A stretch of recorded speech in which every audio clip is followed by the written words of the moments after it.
Hi everyone. So Jonathan McFall, I'm the program leader of visual effects at Escape Studios. This is going to be a webinar into some hard surface modeling in ZBrush. So just to give you a bit of context and just to say a few things about it. So I just said this a couple of minutes ago, but originally I looked at some manga and I looked at some mechs, like Japanese sort of mechs, and there's some really big, pretty cool ones, and they're also really like nice stylized drawings.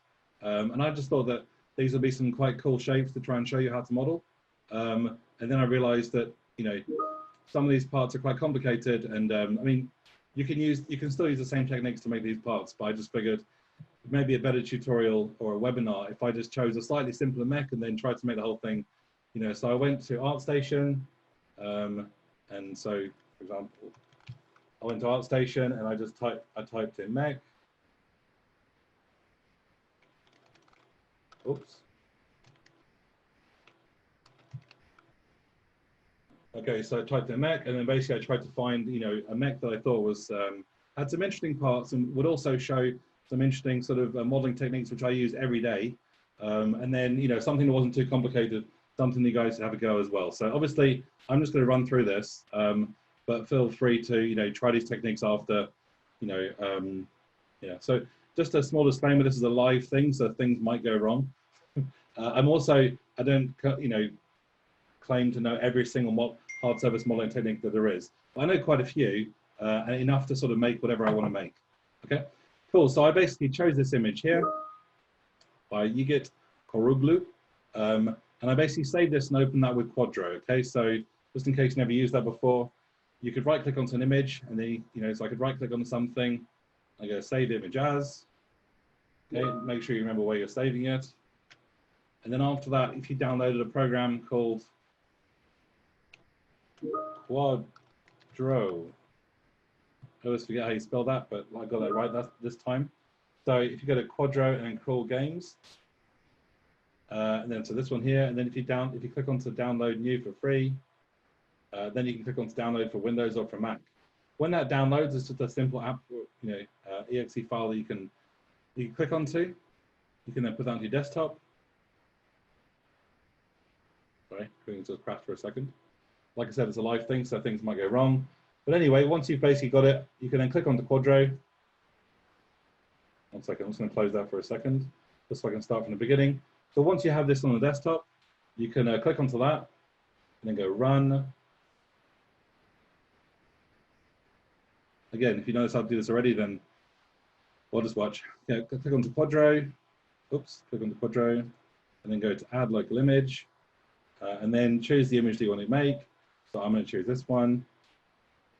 So the nice thing about this, I mean, the nice thing about this is that if you only have one monitor, then you can use this as a reference image on top of, ZBrush. So it's great for, using as a reference image. If you have another monitor, then you might as well just put this on the other monitor.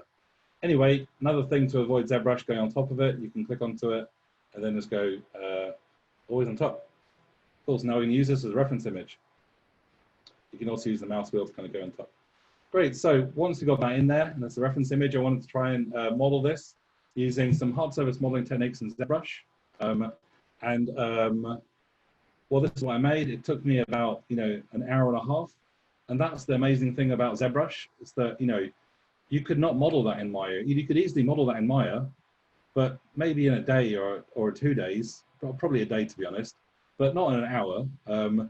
And that's the thing about ZBrush, is that there's a lot of very cool modeling features which just don't exist in Maya, and I think it makes it a lot faster. And it's also a really fun way to try and model.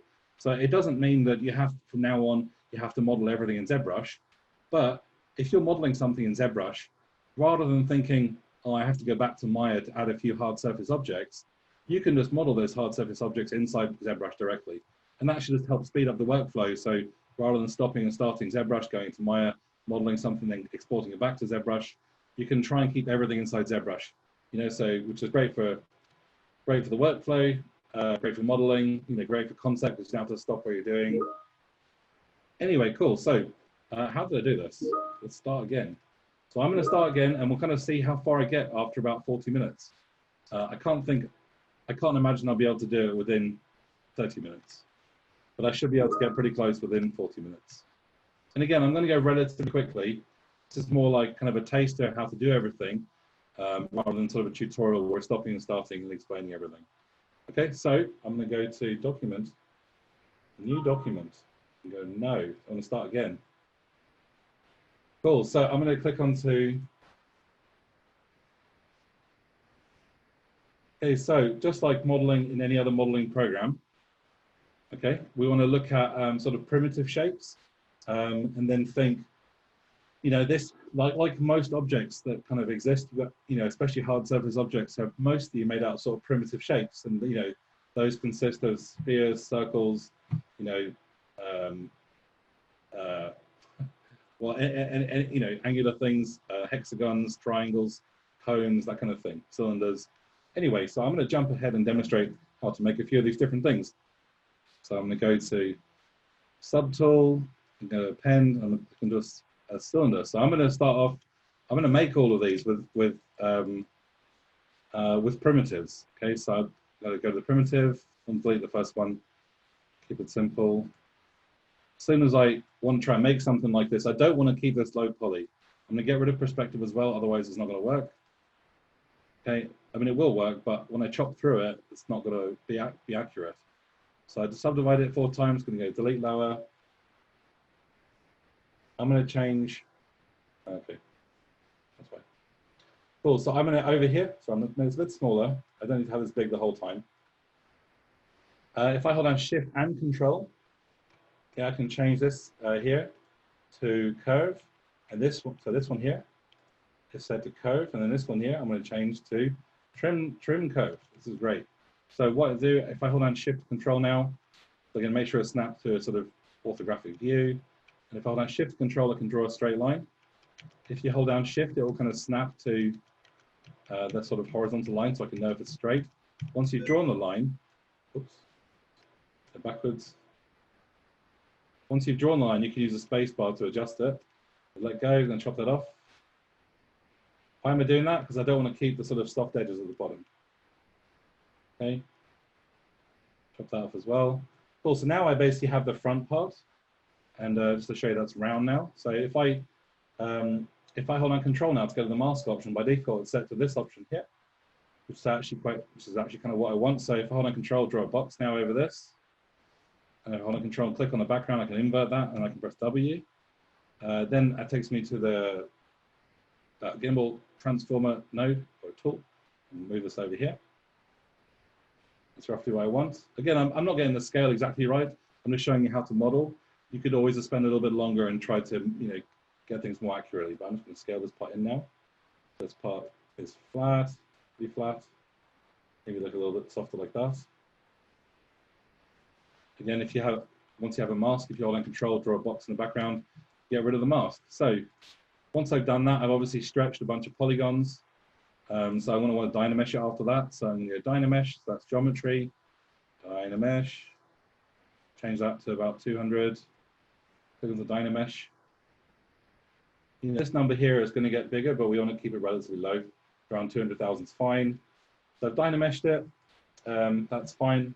There's a round edge at the bottom, at the background there. So to do the round edge, you know, if you hold down Shift Control, and if you click onto Alt, if you try, you can make a curve, but for some reason it never seems to work very well. You always end up sort of chopping through it and creating a bit of a weird line, which is not exactly how you want it. So if I'm going to try Shift Control and draw a straight line. So if you want to try and get a curve and you're having issues, sometimes you can just break it down into several stages. You know, and similar to the polygonal lasso tool in Photoshop, if you just do it enough times, it will look nice and smooth.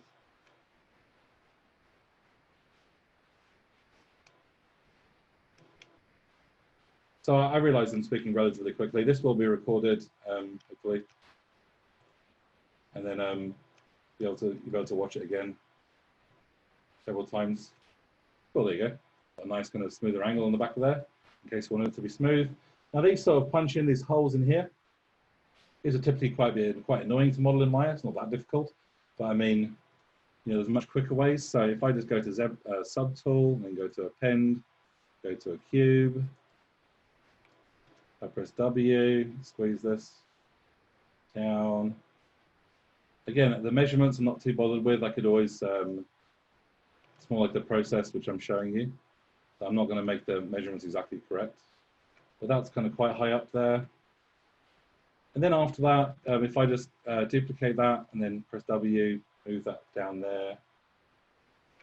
That's about right. And then duplicate that one more time. That's quite small at the end there. And then I could use the Booleans. I mean, I will use Booleans, and I could do it one by one, but since I want to subtract all of those, I can just select those, the top one there, so that's this front one here, and I can just go to merge. So that's inside subtool, merge, merge down, Boolean. Great. And the cool thing about that is that, of course, if you decide that it's too high up, you can just press W, and then you can move that down. So again, that's a nice feature. And then, of course, I can scale this up. If I wanted to make this gap a lot bigger, if you change your mind after. So a lot of these things you can kind of keep live.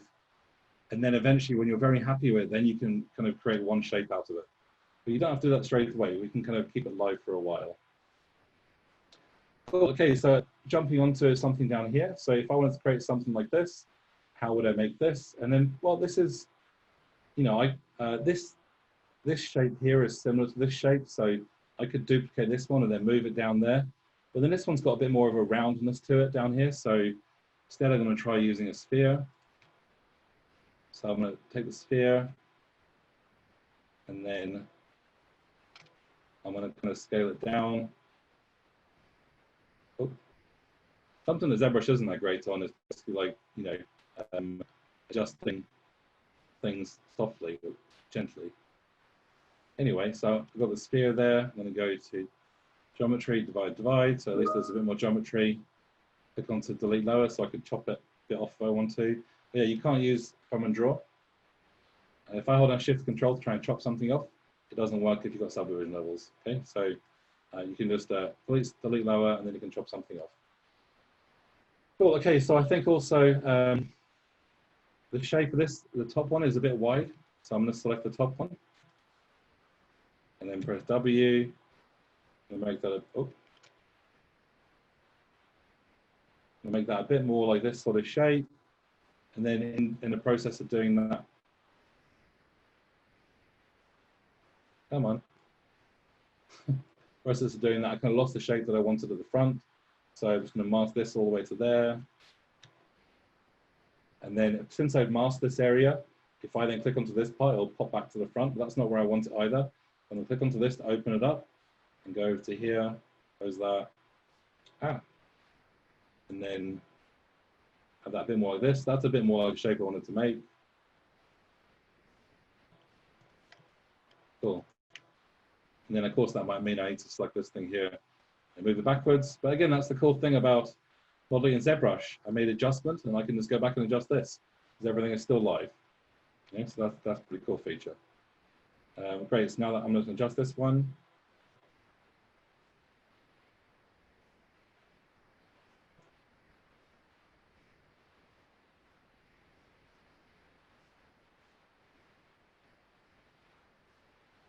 Okay, so I'm just trying to look for like, is this going to have a nice curve going down at there, and this one's going to have like a nice curve down at there.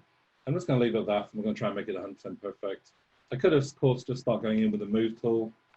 The move tool quite big, and make sure if I press X, the symmetry is on, and then so I could start to give it a bit more of a unique shape. You know, perhaps you wanted to give it a bit of a different angle. Anyway, once you're happy with it, and then just go back to holding Shift Control, chop off this part here because there's a gap in the middle. Again, tells me that there's I just have to go to subtool, geometry, delete lower. So yeah, a lot of these processes are quite similar. It doesn't mean I'm doing the same thing over and over again. And then this one here gets chopped off here. So you're kind of starting off with polygons like you would in Maya anyway, chopping off the parts you want and then modeling into it a bit. Now I want to take, so now I've chopped off this part. Now I want to have a softer edge into there. So how can I have a softer square looking edge? Oh, go back to insert, go to append, sorry, subtool. Then go to append, click on say cube, press W, shift move this down. Go to geometry, divide, divide. We've got a nice looking soft edge there. Divide one more time so it's nice and smooth. Click onto delete lower. Oh, we don't have to click onto delete lower because this is going to be a Boolean object. And then I can just scale it so that until I get the kind of shape that I want.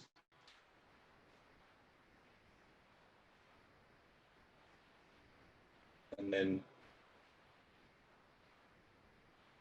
again, I'm getting the measurements a little bit off here, but I think I'm actually going to go to delete lower. I'm going to delete some of this part here as well.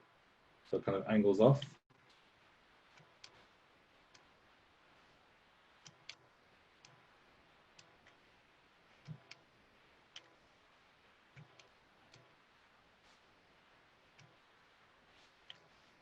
Well, I could do it even more times so it's really, really smooth. Well, it's good enough. That's pretty much like that one. This one here, I could just go ahead and chop that part off, but I'll do that in a minute. Now that I've done this one, I want to Boolean that as well. So I click onto that.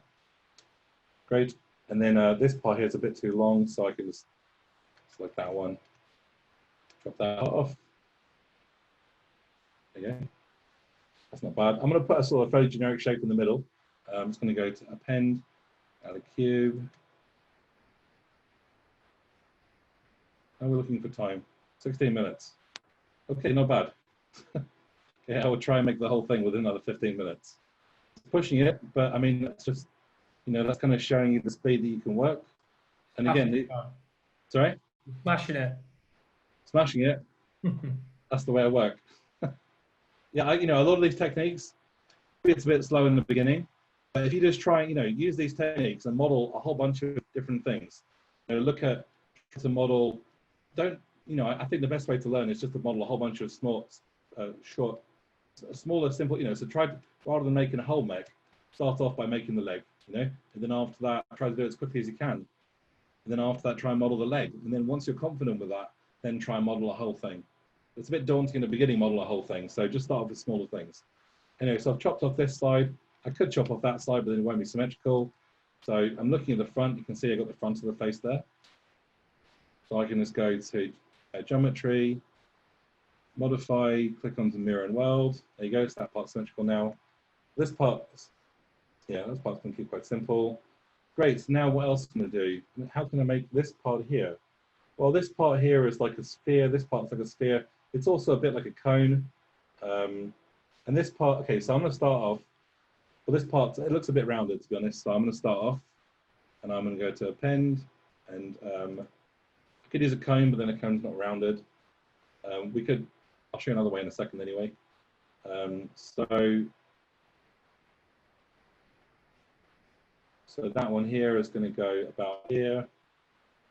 And again, my measurements are not perfect, but I mean, it's more about sort of like the process, how I'm learning how to, like, you know, how can I quickly turn like primitives into shapes which are exact. These are all just primitives, you know, so how can you quickly make these? So I'm going to go to divide one more time, click onto delete lower, got shift control on there, so I can just chop off this side. Hold on shift to make sure it's smooth. Okay, chop off this side as well. Okay, and that's this interior part there. This part here has got some interesting details on it. So we could approach that in different kinds of ways. So let's try and see, it's also a bit rounded. So how can we create that? You know, again, there's different, that's the fun thing about ZBrush. I could try and make it in about 5 different ways. You know, I'm not using the same approach every single time. Similar techniques maybe, but so what I'm going to do now this thing's got some round parts in it, so I'm going to take advantage of radial symmetry. So first of all, I'm going to model it, and then after that, I'll place into position. I don't think you can use radial symmetry if you move it into position first of all. So now this is a cone, which looks nothing like this thing, but I'm going to go to geometry, divide, divide, divide, delete lower, chop the top off, then I shift, make sure it's straight, chop the bottom off. Now after that, it's like a nice looking cone with the top chopped off, but it's not round. So what I could do, it's not like a rounded around the edges. So I can just go to transform, activate symmetry, and then I want to have radial symmetry. I want to have it on, say, the y-axis. Now going around the y-axis. So I'm going to go transform, maybe have a few more radial count, and then I'm going to go to the move tool. Move tool, make it quite big, make sure I just have Z add on, and then I'll slowly pull this out, and you'll see that when you get a nice and a rounded shape. Yeah, that's kind of all I was really going for. But there you go, now we've got that looking a bit more rounded. Now it's only 42,000 polygons in there, which isn't that much. So I'm going to go to geometry and go to divide.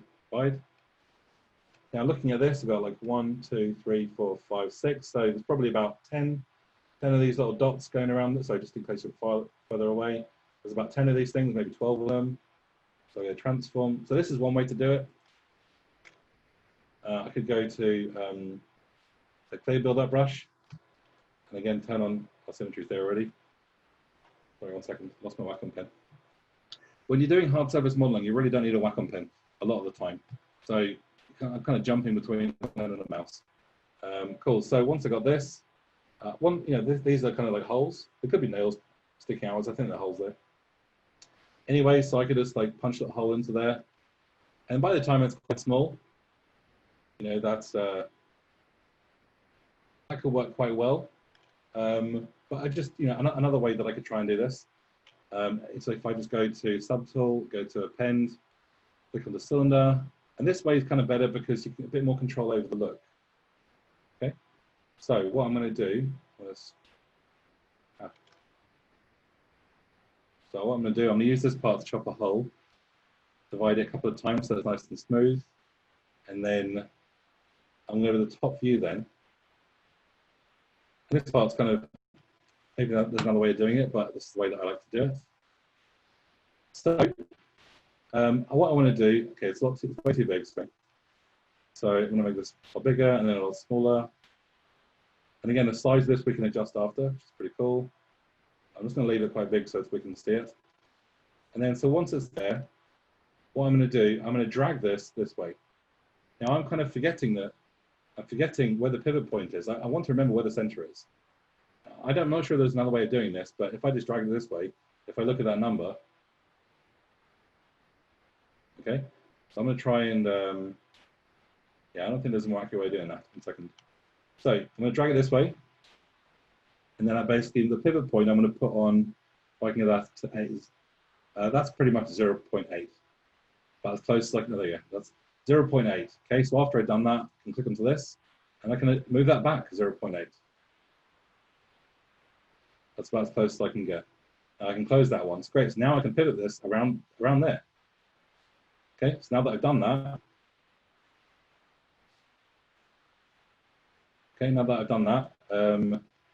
that works. Now what I'm going to do, I need to have 10 of those. So one way to do it is just go to click onto here. If I go to duplicate, now if I hold on Shift, I can basically drag that down. So let's just say 20 points, duplicate. 20,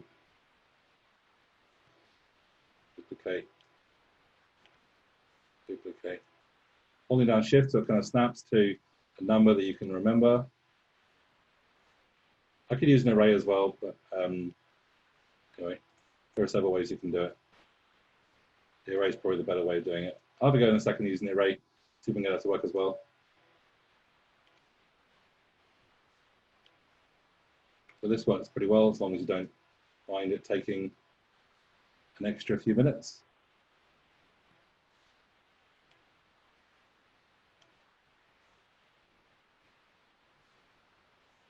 Cool, and the last one doesn't line up because I wasn't very careful about how many I should have.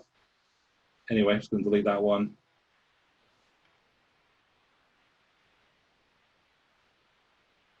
Okay, that's good enough. Cool, so once I have all those ones, I want to go back to the, if you want to increase, just to be able to see more, you can increase where it says visible count. And then all these ones I want to merge together. So I'm going to select that one, then going to merge down. Press OK, merge. However many I did. Merge. Now that I've done that, I can then go to click into this. Cool. So again, the nice thing about that is that you could have played around with the size before it happened. I can still control the depth of them. Maybe I want them just to have a detail like that. That looks pretty cool. So then after that, what I'm going to try and, Yeah, okay. So my brain's kind of firing off thinking about different ways to do something.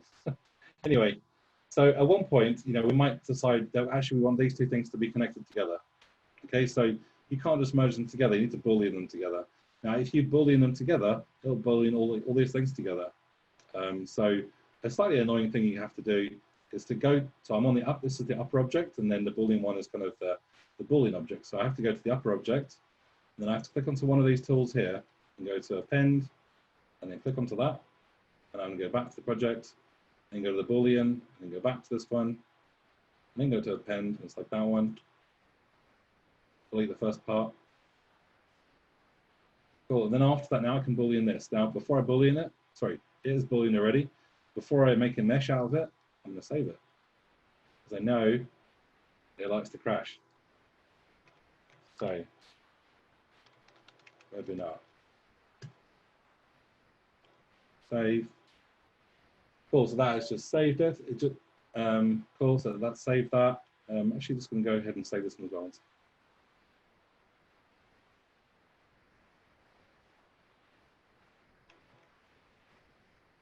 Just in case. Cool, so I'm going to go back to this one. And now I'm to join these together, including the Boolean, you need to go to Boolean. So that's inside Subtool, Subtool, and then Boolean, and then make Boolean mesh. That takes a bit of time to process. If it's a very complicated shape, it takes a longer time. Anyway, once you've done that, it then creates a U mesh. So now you have this together as one object. What we need to do now is go back to the original model, which is this one, and I can now delete these two pieces, which I used to make it. Go delete, delete. Now I can go to Append. Because I can see it here, the U mesh, if I go to Append, you'll see it here as well. There you go. That was a slightly complex way of trying to make a tiny little thing down there. But anyway, it's a cool way of doing it. So if I press W now, if the pivot point, the wrong thing.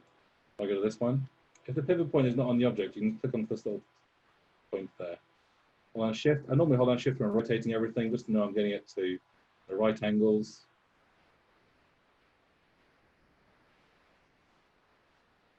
Cool. And then, you know, again, I didn't get the measurements exactly right. You can always spend a little bit longer trying to get the shape how you wanted. But that looks pretty cool.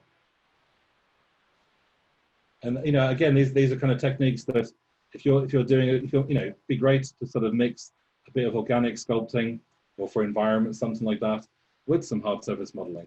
And then you're kind of combining the best of both modeling techniques. Cool, so now that Lego looks pretty cool. Now I can try and make this part here. So this is a cylinder with some extra pieces on it, a couple of cylinders, and there's this interesting shape. So I'm going to go to Append. So I will try and make the whole thing in the next 15 minutes. Might be a few minutes over half an hour. How are we looking for time? 27 minutes. I'm working as fast as I can. It's all good. It's all good. It's looking really good, man. Cool. Great. So again, the measurements for this, a bit difficult. I'm kind of eyeballing it. That's kind of fun thing, you know. If you're trying to, you know, you could draw something, and of course you can do your concept art just by drawing, but then you only have one view of it. You know, if you just start doing some concept art in ZBrush, because it's quicker and easier to do than drawing it. Drawing in perspective like this is difficult. You know, if you can just learn how to hard surface modeling, then you can do your concept art inside, or a lot of it inside ZBrush.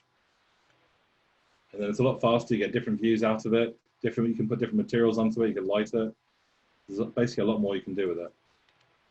So divide, divide, divide. And then hold on Control. Click onto this. Do that. With a bit of a bevel in the end. Not a bevel. Little. And another thing. Once you're, if I draw a mask over it like this, you can then let go and hold down spacebar. And then you can adjust the position of that mask. You hold down Control, invert the mask, press W, click up to this, put that to there. So it does take quite a lot of practice and dedication to become really good at this in ZBrush, but actually it's really fun. You know, a really fun, cool process. So there's a couple of simple shapes here. I'm just going to add them in. So there's a couple of things are as simple as a couple of cubes. And of course, I could spend a bit more time modeling well, you know, it can start off as cubes, and I can always add more interesting details to it after.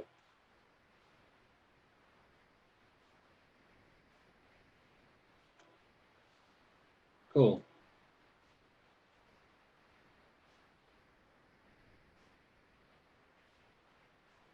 Great, so I'm going to hide that corner there with another little cylinder. Do I have any cylinders? No. Sometimes it's quite nice to make a bunch of reusable parts, which in a way is, you know, exactly what the insert mech brushes are. But you don't want to overuse those because everyone's seen those already. It's nice if you kind of make your own. Like you can make your own insert mech brushes as well.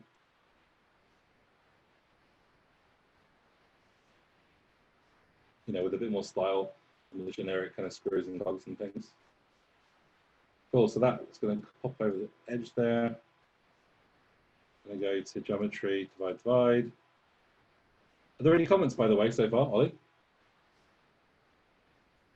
Sorry, I was muted. There are a couple of questions. Do you want me to shout them out now? Yeah, fire away, and I'll just keep modeling as I'm going along, but yeah, fire away. Cool. So I do apologize for pronouncing these names incorrectly, but Duren is asking, is it possible to completely retopologize in ZBrush without any other 3D software? Yes. There you go. It doesn't mean that it is the best way to do it, but you can. You know, so you can you know, for something like this, I think it's absolutely fine. You know, I can do a quick demonstration, you know, in the last couple of minutes about how to. Yeah, no, I think I probably have to do another webinar on that, to be honest. You know, but I don't mind doing that. You know, yeah, but yeah, you can retopologize something inside ZBrush. For something where it's important where every single polygon goes, you have to redo that inside Maya or another program. You know, but if you're not too bothered, you know, if you just want to keep the same shape but like lower poly, then you can do most of that in ZBrush. So it kind of depends a little bit what your requirements are. Cool, sweet. I think that answers the next question as well, which is how do you make it low poly? Okay, well, you know, when I'm making this, I'm really not concerned about the low poly when I'm making it. All you know, I'm looking at the cool modeling features to be able to make it. But then you're absolutely right. You need to make it low poly, otherwise you can't pop it into another program. Okay, so I'll try and do a quick demonstration towards the end. Okay, so just remind me of that one in about 10 minutes time. Okay, cool. So there's the leg. Now, how can I make this thing here? Well, again, it's got a nice curve on it. So how can I make something like this? Well, what has a nice curve? The circle. So even though it looks like a very big circle, well, let's get a big circle in there then. Use a sphere. So how big is it? It's difficult to say exactly. If I had that, oh, there you go. See that one there? I could almost, you know, I could almost eyeball it to see how big the circle needs to be. And then if I right click, my lower opacity, I can right click lower opacity. There you go. So now I can see that actually this. Okay, I'll eyeball it from here. That still needs to be much bigger than that.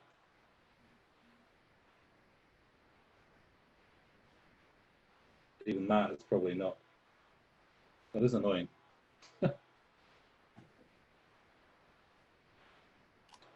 Anyway, I can adjust a bit with the move brush. There's no point making it too big like that. It's a bit silly. I'll just do it with the move brush a little bit. Again, there's different ways of doing it. Anyway, cool. So once I've got it a bit bigger like this, I'm going to go draw mode. I tend to not keep anything low poly unless I want to use the low poly tools, like the Z modeler tools, and that's almost another tutorial as well. Okay, that's also pretty cool. Yeah, divide, click on the delete lower, move this over here, and we'll chop off this part, chop off this part. Cool, and then I'm going to move this one down here for a second.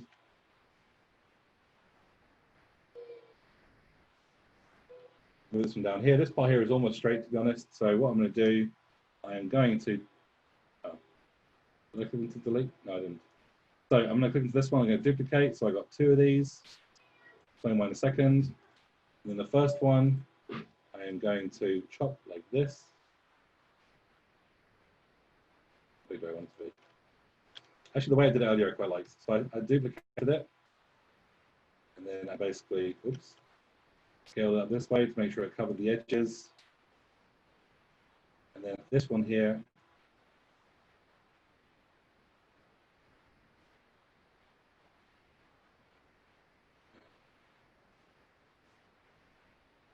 and sometimes when you do things live, you're going to change your mind about how you're doing it. But anyway, give me a second. Something like that. I always, you know, it doesn't matter if it's 100% accurate to the model. Yeah, something like that. Cool. Now after that, I'm going to change down to Boolean. That's kind of a nice shape. I'm going to duplicate that one. Press W. And then this one, it's got a smaller circle. So this one, I'm going to adjust, make it wider maybe, and then make it a lot smaller. So I can get that smaller circle into there.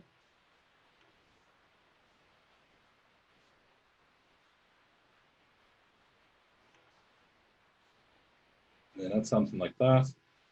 That one also is going to be set to Boolean, so now that's a nice shape. Now I can just go to Shift Control, let's chop this part off anyway. There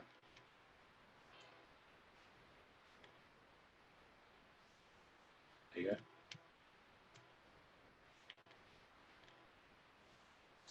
Okay, that's fine.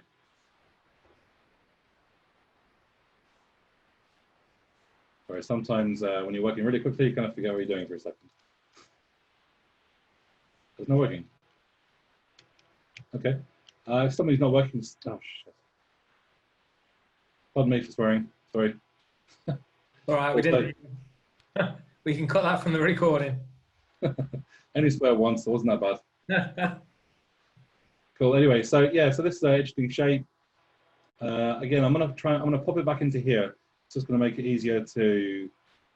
It's almost annoying. I'm gonna rename this one. So I rename this one to 1. Okay, rename this one to 1. Rename this one to 222, just so I can remember which one's which. Rename this one to 333. And of course, you should give them more accurate names, but I'm almost like speed modeling. Almost don't have time to do that. I'm going to go over to here, I'm going to append, and I'm going to get 111 into there. Now I'm going to go back to here. I'm going to append, I'm going to get 222 into there. Go to this one, get 333 into there. Delete the top one, delete.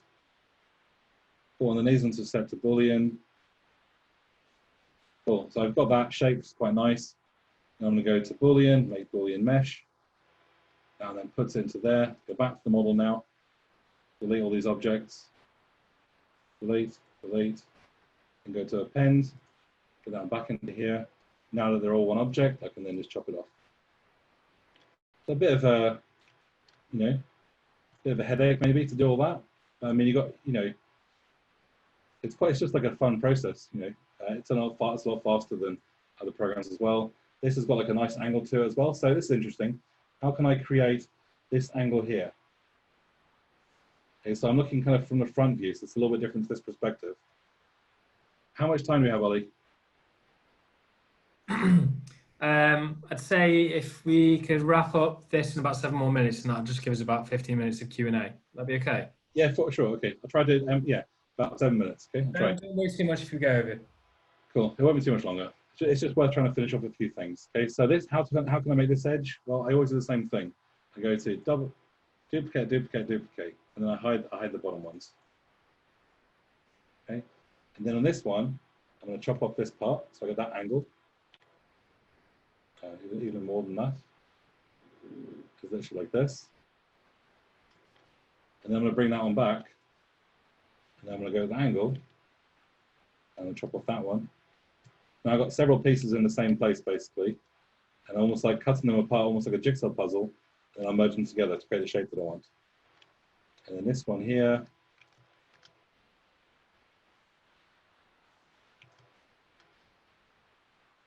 that's pretty cool.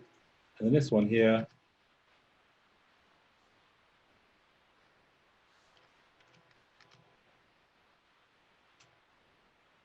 great. So those two different shapes, I made that fairly complex shape.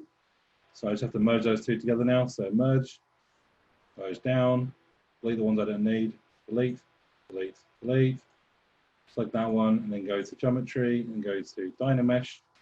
Dynamesh that to a slightly highish number to get all the key edges. There you go. That's pretty cool. So, you know, it's like a sort of fun, interesting way of doing things. And now we've got like a funky looking leg. Slightly too wide.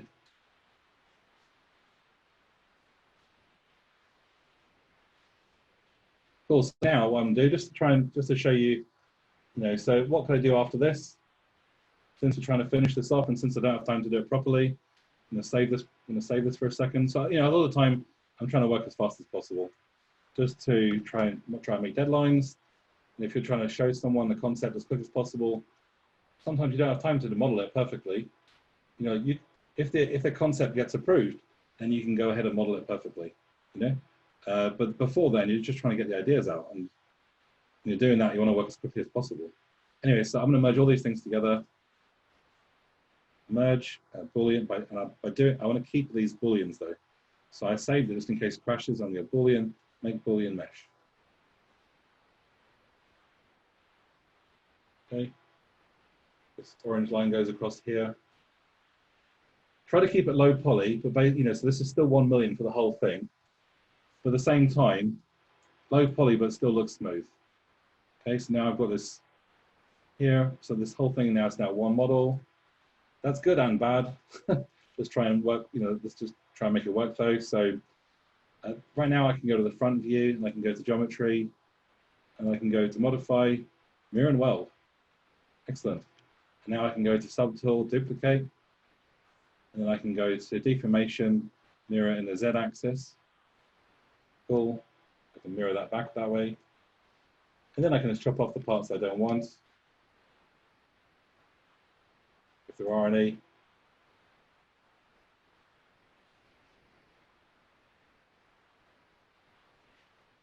Something like that. And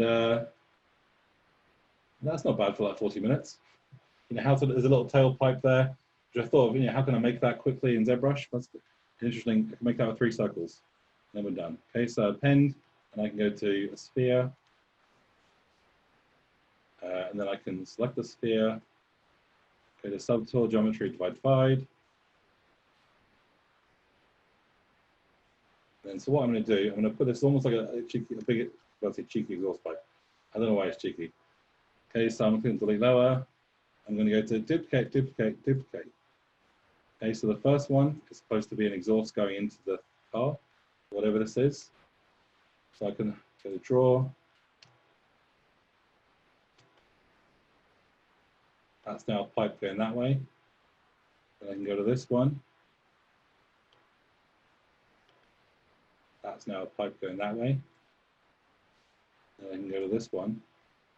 I can move that one up there.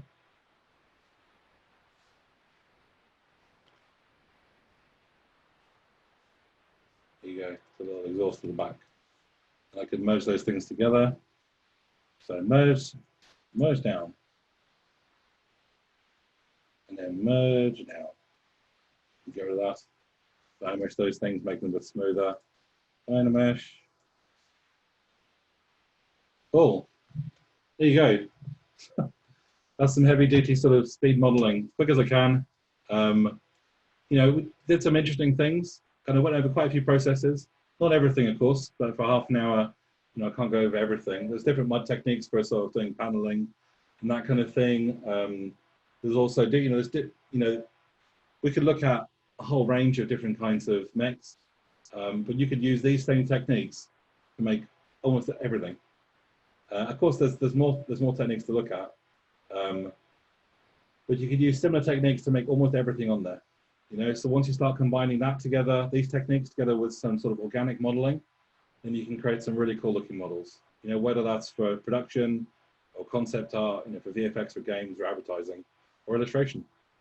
You know, if I wanted to do a quick paint over for, you know, if I was experimenting even more, what I could do is I could say, okay, that's the angle that I want. I could like, well, okay, that's the angle that I want. I can lock the camera by going to there. That's pretty similar to there. I can then go over to Lightbox, click onto filter, click onto this, go to BPR,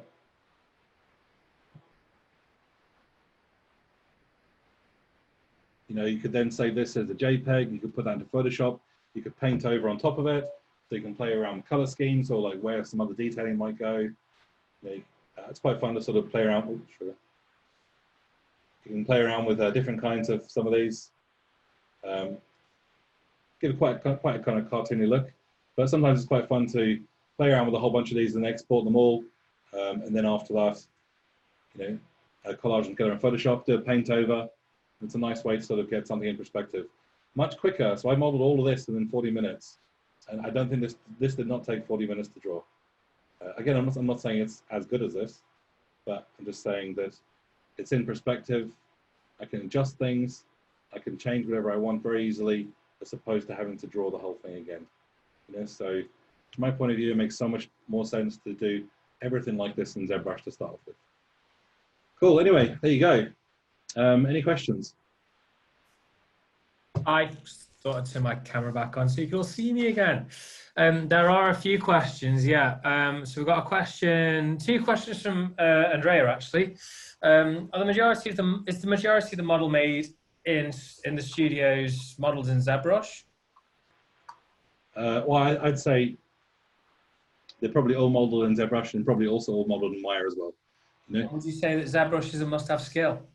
Yes.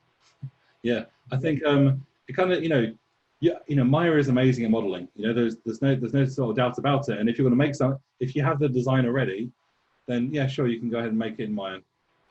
However, if you're not quite certain of the design yet, then making it in Maya, well, it's like if you change your mind, you have to change a huge part of the model. In ZBrush, it's very quick to change things, cut things off, adjust the shape of it. So there's, so if you're trying to come up with the idea, then ZBrush is the way forwards. And that doesn't matter if it's a character or a car or a tower, or a tree. It's much faster, much more interesting to try and make it in ZBrush. So I think it's definitely necessary. It doesn't mean everyone knows how to do this. There's hard surface modeling. It's been around in ZBrush for quite a while, but there's new features like the Booleans thing added in the last couple of years has changed, how you can create some of these objects. So yeah, I think it's almost like if you want to try and prove that you're good at modeling, then knowing hard surface modeling is almost like if you can do hard surface modeling in ZBrush, it shows that you went beyond the basics to sculpting in ZBrush. Lots of people know how to use ZBrush, but by that normally it means like they know how to use this play builder brush and sculpt a little bit. But if you've gone to just by simply making something like this shows that you've taken the time to take your skills to a much higher level. So yeah, if you want to separate yourself from the crowd a bit from modeling, do some hard surfacing modeling in Maya, but then show that you can do it in ZBrush as well. Or combine the both, even better. Sweet, awesome. Yep. A question from Joseph. When working in a film production, I suppose you kind of answered this just a little bit, but when working in a film production, are you able to choose between ZBrush or Maya? Yeah, I think it doesn't really matter how you model it at the end of the day. You have to model it, and then at the end of the day, you have to have a high poly version, you have to have a low poly version. So and because the modeling techniques have moved along so far, you normally start off the high poly version inside ZBrush, but then after that you have to retopologize it so you also have a lower poly version. Some objects, it just makes sense if you make them straight away inside Maya. There are also amazing modeling features inside Maya, but I just think that in terms of quickly being able to bash something out, ZBrush is much better. Sweet. And on that note, do you think Blender will replace ZBrush in the future? No, not at all. But that doesn't mean it's not going to take over. Who knows? I mean, Blender is also an amazing program, but it's similar to Maya. It's trying to do very many things, and then even though it does very many of them well, ZBrush is just only specializing in modeling, yeah, and doing hard surface modeling and organic modeling. Whereas Blender also does, it has some very cool features, but and Mudbox was also an amazing modeling program. But all the stuff I did today, you can't do in Mudbox. So the Mudbox has been continued. So basically, I think just ZBrush is just such a specialized program, and it's got so many really cool deep modeling features that Blender will never take over. Sweet, cool, good one. Just trying to pick a few random so we're not answering the same people's questions. Try and give everyone a chance. A question from Terry: can you import textures into ZBrush? Yeah, sure. You can just go to you know, if you started off a model, then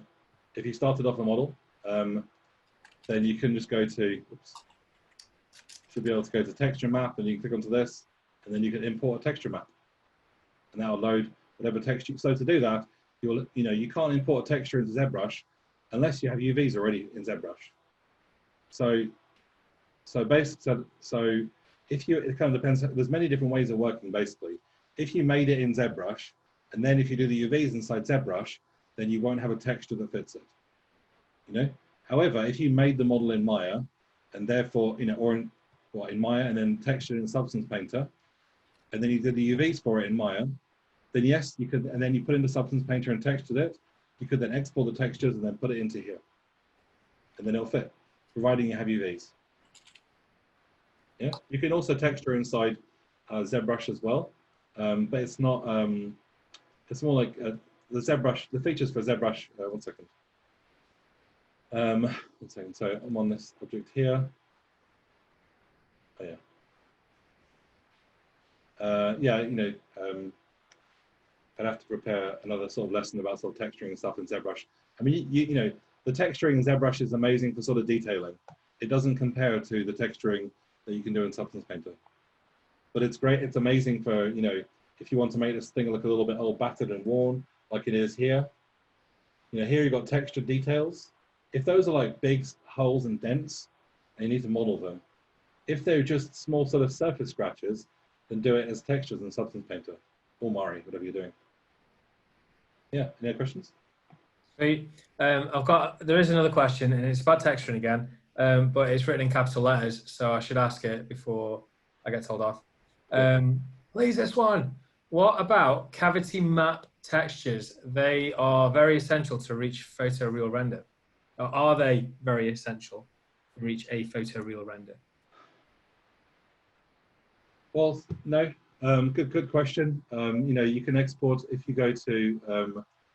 If I go, for example, to a multi-map exporter, and if I, you know, this is one way where you can export a bunch of textures.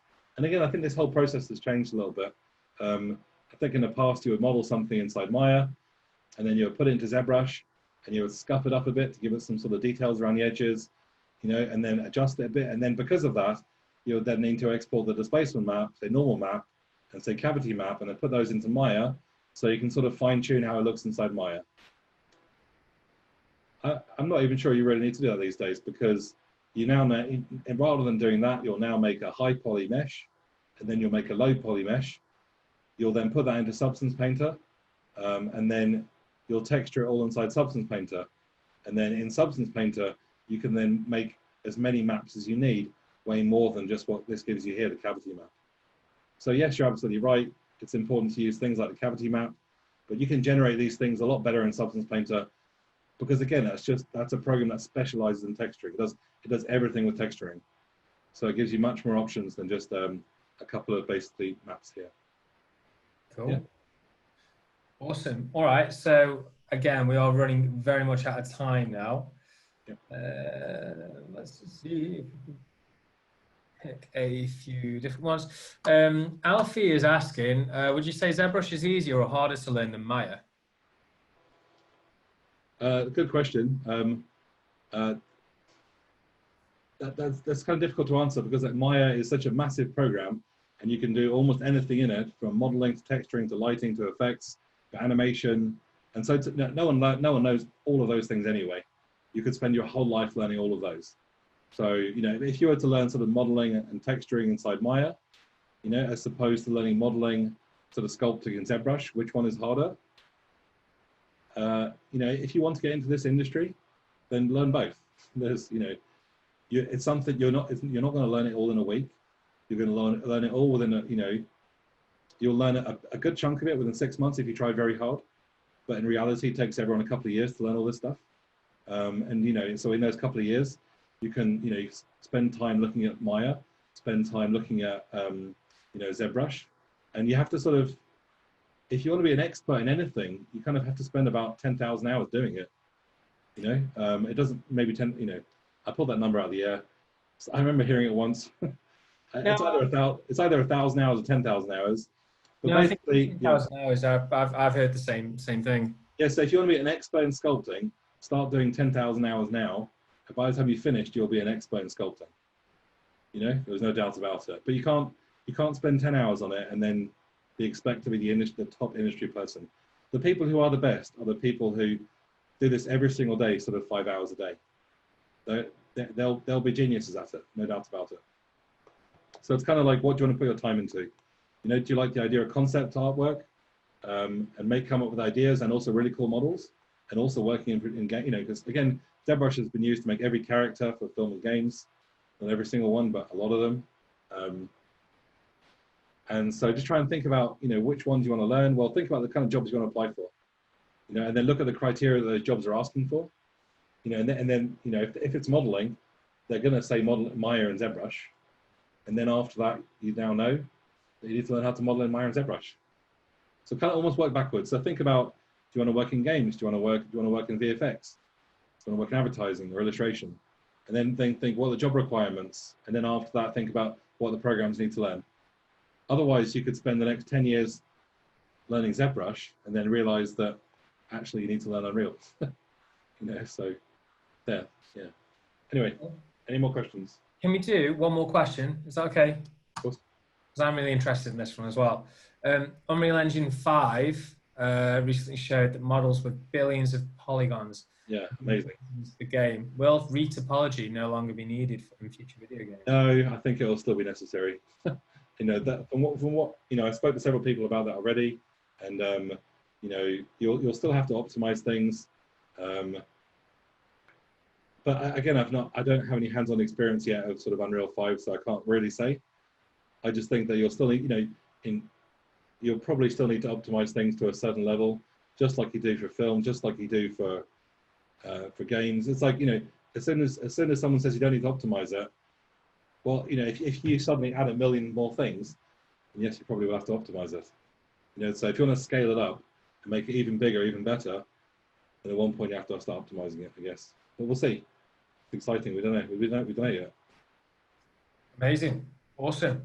Okay. All right. So I think that's a wrap. Okay, well, just one more thing. I'll start doing some more of these. You know, so if you like them, definitely send a message to Escape, or you know. So the next one I'm doing, it was going to be on the 17th, but now it's going to be delayed to the week after, and that's going to be like looking at sculpting a face, because it's another sort of thing. If you can sculpt a face from scratch really well, then again that just shows a certain level of skill. So if you like today, then make sure you watch the next one as well.